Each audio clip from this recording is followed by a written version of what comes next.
So one of the decks I haven't built yet on the channel since 1.5 came out is CresGarurumon. We finally got around to trying it, so let's talk about it.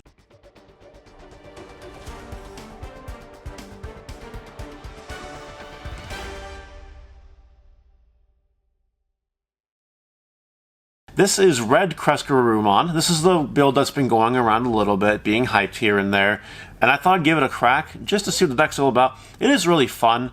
I'm doing this deck profile now because I'm not going to be playing it at a tournament, and I got enough testing with it to be comfortable with it.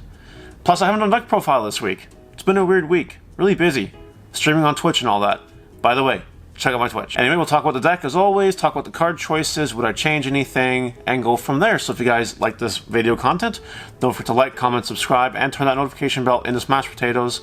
That way you know when I upload all these amazing Digimon videos. And let's get to it. As usual, we'll start with the babies. The babies we play in red don't really change this format for Digimon because it's plus 1,000 as soon as you have 5 more cards in the trash, in your opponent's trash, and 1 Koromon. If you got the full stack from 2 to 6, it's plus 1,000 on your turn, which is not bad. You always play these babies, wouldn't change it at all right now.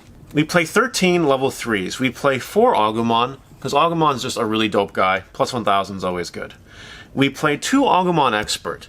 Now, I don't see many Red CresGarurumon decks playing this card. I like to think it's a spicy personal attack, and I love it. On play, it brings back an Agumon card from your trash to your hand. So it can do itself, or it can do your actual good Agumon here. And it's an on-play ability, so if you do reveal it off of CresGarurumon, it's free value, which is always nice to see. And recycling Agumons is never ever bad, honestly. You always need to have a starter for your eggs, so I like this card a lot in this deck. Next, we play 2 Biyomon that on the leash and you gain a memory if it's your turn. It's just good to have for that extra memory. You know, if you start your turn with a Tamer, so you start with 3 and you have this on the field already, if you swing and it dies, then you get 4 memory, you can play a CresGarurumon and still have a turn. Which is always nice, because sometimes you want to do that. Sometimes you don't just want to choke your opponent. Then we play some 2-drops. We play 5. 4 Monodramon, 1 Biyomon, doesn't really matter, they're both the same. 2-drop, 3,000. They're just there for cheap plays, and that's really it. So that's it for level 3 lineup. Honestly, it's fine. Agumon Expert's really fun, and Biyomon is super clutch because of the 4-drop CresGarurumon. And there we go, that's our level 3s. We play 12 level 4s in this deck. We play 4 Blocker because it's a blocker. We play 4 Dark Tyrannomon because it costs 1 to evolve. We play 3 of the Greymon that give you Security Attack plus 1 because it's just Security Attack plus 1. Why wouldn't you play it? And we're trying one of these Tyrannomon jamming. I did steal this from the true champion Steven and whoever he stole it from deck idea. Because it has jamming and it costs 4 to play. I think I like the fact that it costs 4 to play more than it has jamming. Because the jamming's cool, sure, whatever. But 4 to play actually comes up. So there you go. I wouldn't play more than 1 of this. If you get 1, you have it, it's fine, it's cool. More is kind of cloggy, kind of unnecessary. I'd rather have literally anything else.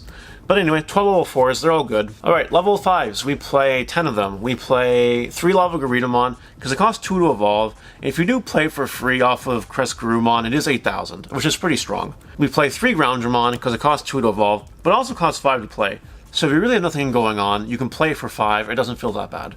I love this card. Next, we play 2 Skull Greymon, on play delete a blocker. It's there because if you can play for free and delete a blocker, it's super good. That is a really good feeling, let me tell you. Every time it happens, I feel like I win that game when that resolves.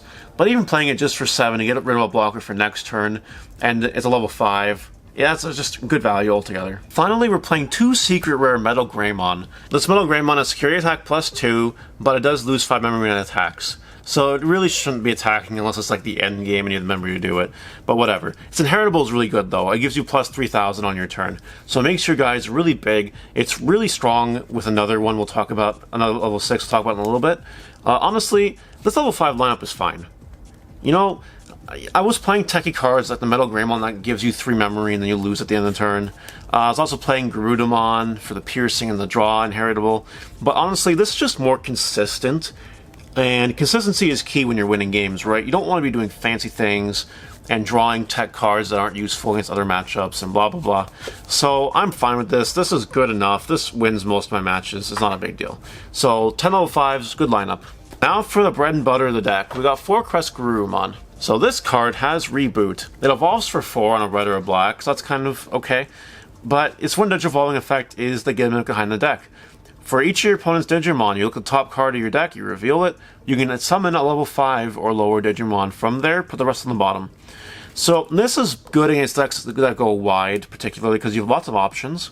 But even against a deck that doesn't go wide, you get 1 or 2 checks, and sure, sometimes you miss, but it's not very often. Like, if you look at your stack here, this is a big stack of level 5 and under cards, right? There's a lot of cards here. Usually you don't miss. And that's kind of what the deck is there for. So, we play 4 CresGarurumon. It's a really good card. It's really gimmicky. Not, it's a fun deck. It's all good. Good card. Next, we play 2 WarGreymon from BT1. When Digivolving, get an extra security, and this turns off the security skills of option cards that it checks. So it's really good against those control matchups, or against decks like Rookie Rush that play things like Hammer Sparks, Flower Cannons, stuff like that. This is good for the end game when you have a big attack and you just want to win and not worry about a Gaia Force or a Hammer Spark or something. That's what this is there for. And if you combo it with Metal Greymon here, it's at least 14,000, which is pretty strong. It only really loses to Ragnarlordmon or Omnimon and something like that. And that's not including, you might have an Agumon and a Koromon or something. So it might just be stronger than everything in the format. So this card is very good in this deck, and it's just there for the end game push. I will try my best to save these as late as possible, because if you can evolve it and attack with it that turn, you probably win the game at the right time. So it's very important to hold on to these. The last level 6 we're playing is a Gallantmon.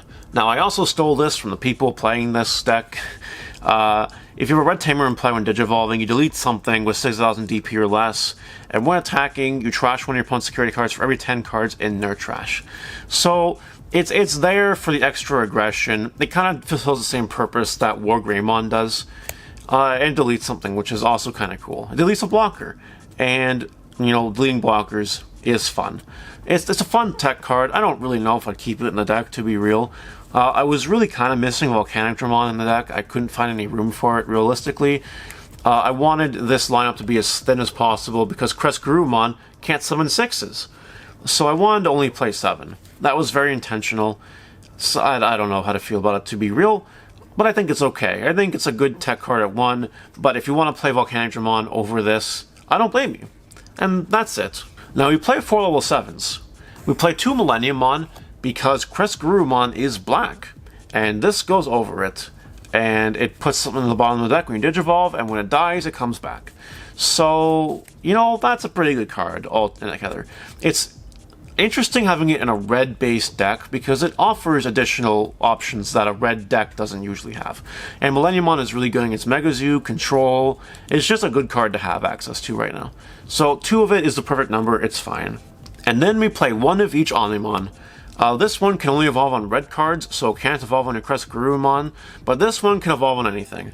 But I wanted this Omnimon, because this Omnimon I think is better than this one, but this one is good against Rookie Rush. I wasn't having an issue with Rookie Rush personally with this deck. I beat them pretty easily, for being perfectly honest, for the most part. So I thought 1 of this was fine. You don't need it, and if it's there, you kind of win the game. This Omnimon, though, is a good card, and when you can get it off, it is really good. So those are level 7s. Millenniummon's definitely MVP in this deck, followed by Omnimon, followed by Alterus. Good lineup, wouldn't change it. Now we play 2 Gaia Force, because it's a red deck. I don't want to draw multiples in this format, because it's clunky, but it does destroy something, and if you get in security, it's really good. And we play 2 Tai. The one that gives you 3 memories to start your turn, and gives your 2 to 6 stack of red cards level security +1. It does not work on CresGarurumon, because CresGarurumon is black, so it doesn't work. It doesn't work with your Omnimons, your level 7s, whatever. But it does work on your WarGreymons and your Gallantmons, and it's kind of there for memory too. So it is good to have, it's there. I might try playing 1 of it, maybe, I don't know. 2 is fine, it's okay. And that's the deck. So in my testing, I have beaten the Tier 1 decks. This can beat Shine Greymon, not all the time, but it does beat Shine Greymon more than half, which is good. Also does good against Red Omnimon, as long as you know what you're doing. And Rookie Rush isn't really a problem, because you're getting free cards, and they build wide and whatever. So CresGarurumon, really good against Rookie Rush, and I have no issues with that matchup. And if I'm fighting Megazoo, usually I'll just drop Millenniummon, and that's good enough. It's really that simple. Hopefully you guys enjoyed the deck profile. Let me know what you think. Would you change anything? Let me know in the comments, because I love reading that stuff.